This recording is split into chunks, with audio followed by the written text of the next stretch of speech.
The Conquest of Constantinople, the Triumph of Genius, the legendary journey of Sultan Mehmed the Conqueror. In the spring days of 1453, the waters of the Bosphorus were still cold and calm. Yet a storm was gathering on the horizon.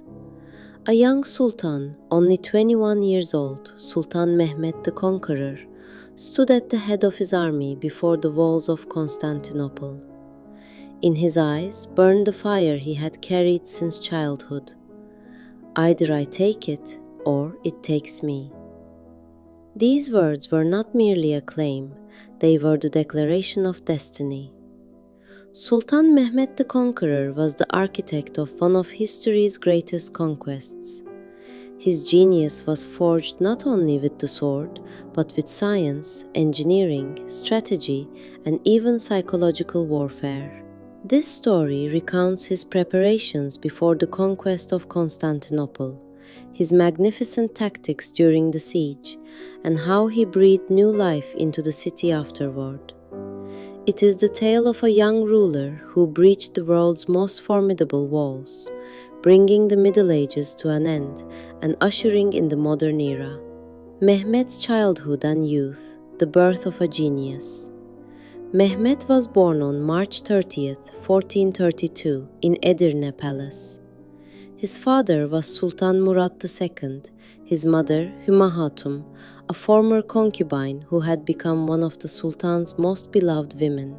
At birth, Mehmed was given the title of prince, but he was not considered the heir apparent. His older brother Ahmet Çelebi was being groomed for the throne. Mehmed's childhood unfolded in the shadows of the palace. His tutor, Lala, Molla Gürani, taught him the Quran, hadiths, and jurisprudence. Yet Mehmed's curiosity stretched far beyond. Italian painters, Byzantine scholars, Jewish physicians, and Arab astronomers all came to the palace and became his schools. He learned Arabic, Persian, Latin, Greek, and Hebrew. Astronomy, mathematics, philosophy, and the art of war, all of these captivated him. His father, Murad II, loved him but also feared him. In Mehmed's eyes, he saw a hardness and ambition that contrasted with his own gentle nature. Murad would say, "This child will either accomplish great things or bring great calamity." First accession to the throne. The 12-year-old Sultan and the letter written on the eve of the Battle of Varna. It was the autumn of 1444. Europe was preparing a massive crusade against the Ottomans. King Ladislas I of Hungary, King Vladislas III of Poland, the Serbian despot, the voivode of Wallachia, and papal forces had united. This great army was advancing toward Varna. The Ottoman state faced an existential threat.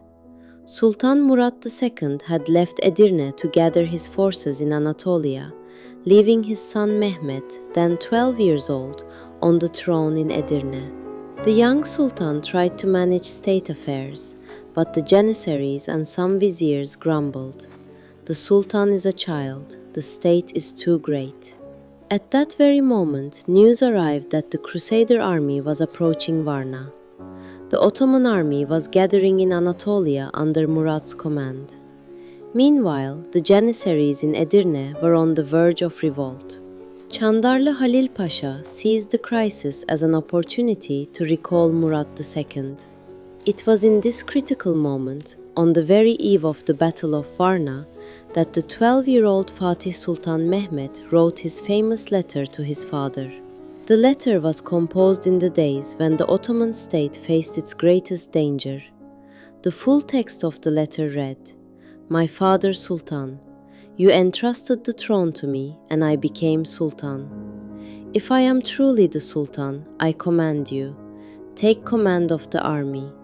If you are the Sultan, then take command of your army. One of these two must be true, both cannot be at once. If you do not obey my command, then your granting of the Sultanate to me would be a lie. The choice is yours. Either accept my command and take command of the army, or reclaim the throne. But you cannot do both." When Murat II received the letter, his eyes filled with tears. "This child is not my son, he is my master," he said. He immediately returned to Edirne. After the young Mehmed handed the throne back to his father, Murat II took command of the army and won a great victory over the Crusaders at Varna on November 10, 1444. The Ottoman state was saved, but Mehmed's letter remains in history as the first sign of his future resolute and decisive character. Loss of the throne for the second time and the years in Manisa. After the victory at Varna, Murat II reclaimed the throne in 1446. Mehmed was sent to Manisa as governor. There, he continued his studies with his tutor Molla Gürani and his mentor Akşemseddin. In 1448, Murat II visited Manisa. The conversation between father and son left deep marks on Mehmed's soul. "Murat II, my son, why couldn't you stand against the Janissaries? Why did you give the throne back to me?" "Mehmed, father, I was ready. But your viziers, Chandarlı Halil and his men, incited the Janissaries because they saw me as a child. They wanted you instead. If I had executed them, your name would have been tarnished. I protected you." Murat II, you are very clever, but also very ambitious. That ambition could destroy you. Wait a little longer. When the time comes, the throne will be yours. Mehmed, I will not wait for the time. I will create the time. His father's death and the second accession to the throne. In 1451, Murat II fell ill in Edirne. On his deathbed, he gathered his viziers. Chandarlı Halil Pasha suggested, "Let us give the throne to Ahmet Çelebi." But Murat replied, "No, give it to Mehmed. He is my son. He can govern this state." Murat II passed away on February 3, 1451. That same day, messengers were sent to Manisa. Mehmed was 19 years old. When the messenger arrived at Manisa Palace, Mehmed was practicing archery in the garden. The messenger knelt and delivered the news. "My Sultan, your father Sultan Murat Khan has passed away. The throne is yours. Please proceed to Edirne." Mehmed set down his arrow. His eyes filled with tears, but he quickly composed himself. Turning to his mother Huma Hatun, he said, "Mother, now I will take Constantinople. This was my father's will." Huma Hatun held her son's hand. "My son, I have prayed for you, but be careful. Chandarlı Halil Pasha is still vizier. He does not like you." Mehmed smiled. "Mother, I do not like him either, but for now, I will wait." On the way to Edirne, Mehmed said farewell to one of the women he loved, Gusha Hatun. She gave him a handkerchief. "Bring this on the day of victory, my Sultan." Mehmed took it and replied, "When I take Constantinople, I will bring you to the palace." Preparations before the conquest. Rumeli Fortress and the plan to drag the ships overland. In 1453, Constantinople was a weary and isolated city. Its population had fallen to 50,000. The aid Emperor Constantine XI received amounted to only 700 soldiers. Mehmed's most crucial move came in the spring of 1452. He decided to build a fortress on the European, Rumeli, side of the Bosphorus at its narrowest point, near present-day Sarıyer Bebek. The fortress was named Boğaz Kesen, throat cutter. Construction began in April 1452, and with 4,000 workers, was completed in just 4 months. The flourishing faced Anadolu Hisarı directly across the strait and completely sealed the Bosphorus. When Rumeli Hisarı was finished, Mehmed told his viziers, We have seized the Bosphorus. Now it is time for the Golden Horn. If the ships cannot pass the chain, we will drag them overland. This idea had already been planned during the construction of the fortress. Mehmed secretly prepared the roads, sledges, and lubrication system on the Galata hills. With Aksemseddin's advice, the plan was refined. While the Byzantines watched the fortress's construction in horror, they remained completely unaware of the plan to drag the ships overland. The Genoese colony in Galata remained neutral towards the Ottomans, which helped keep the plan secret. Dragging the ships overland. Execution of the secret plan. The entrance to the Golden Horn was blocked by a massive chain. Venetian and Genoese ships guarded the chain. After sealing the Bosphorus with Rumeli Hisara, Mehmed could not get his ships into the Golden Horn. On the night of April 22, 1453, the plan was put into action. 70 galleys were loaded onto pre-prepared, greased sledges. In the darkness of night, thousands of soldiers, oxen, and winches dragged the ships down from the Galata hills. The route was 2 kilometers long.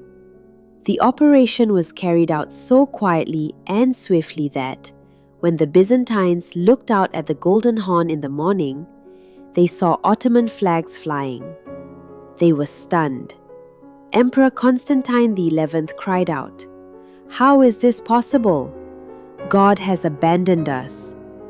The Byzantines believed the ships had been dragged overland in a single night. In reality, this was a meticulously planned operation prepared months earlier, during the construction of Rumeli Hisara. Mehmed's genius lay in using this secrecy to create a shocking surprise effect on the enemy. With this maneuver, Mehmed gained control of the Golden Horn.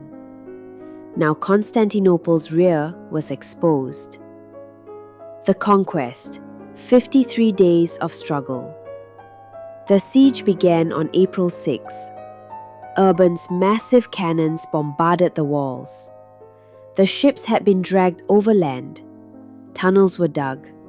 In May, some Pasha suggested retreat. Chandadlı Halil Pasha said, "This city cannot be taken." Mehmed rose in the council. "I will not retreat. Either I take the city or I die here. Whoever does not follow me will die here too." On May 29th, the final assault was ordered. At dawn, 50,000 soldiers charged the walls. Ulubatlı Hasan planted the flag. Mehmed on horseback shouted, "I have taken Constantinople." After the conquest, a new era. Mehmed halted the looting after 3 days. He entered Hagia Sophia and led the first prayer. He granted amnesty to Christians, Jews, and Greeks. Hagia Sophia was converted into a mosque, but its dome was preserved. Constantinople became the Ottoman capital. Mehmed built Topkapı Palace. The population grew to 200,000. The Greek Orthodox Patriarchate was re-established. Mehmed's genius was not limited to the conquest. He left his mark in law, administration, and the arts. He passed away in Gebze in 1481 at the age of 49. Yet his legacy endured for 600 years. Constantinople was reborn through him. The Middle Ages ended, the modern era began, and even today his trace remains in the dome of Hagia Sophia. They say, "He who conquered Constantinople conquered the world." That was Mehmed the Conqueror.